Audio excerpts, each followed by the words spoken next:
name is Laura.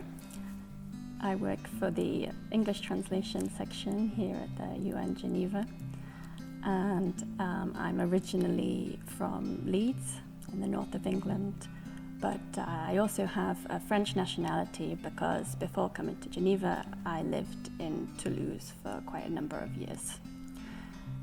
So I came to Geneva in 2018 after taking the competitive exam for language professionals in 2017.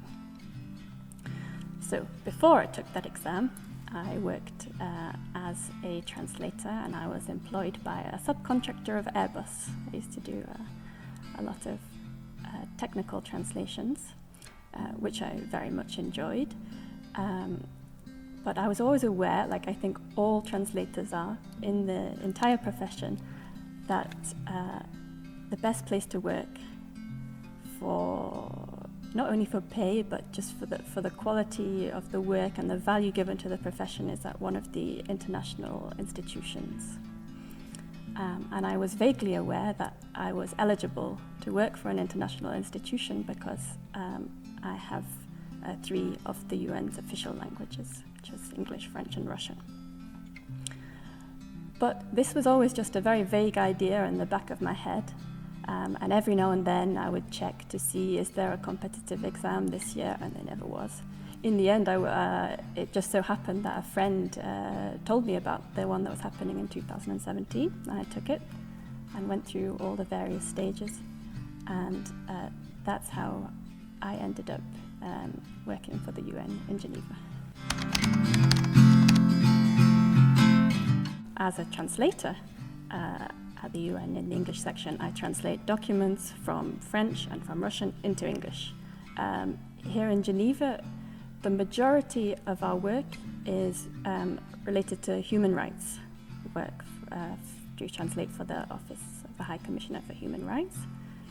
And in the English section, we also do a lot of précis writing, which means that we write summary records of official meetings, mostly for the treaty bodies who oversee the core human rights treaties. And it's not only a different type of activity from translating the documents, but it also allows us to see how these documents are really used in practice, because generally a meeting will be based on one of our documents. They'll be reviewing a report that a country submitted, or they will be adopting a decision based on a document which will have been translated by various people in the language service. I think it would be to increase geographic diversity at the UN.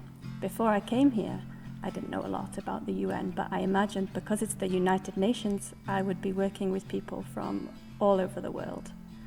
But when I actually arrived here, I realized that there's a very disproportionate number of people that come from European countries. And obviously I can understand how that happens, but I think more could be done to bring more people from around the world so that the United Nations really represents everybody.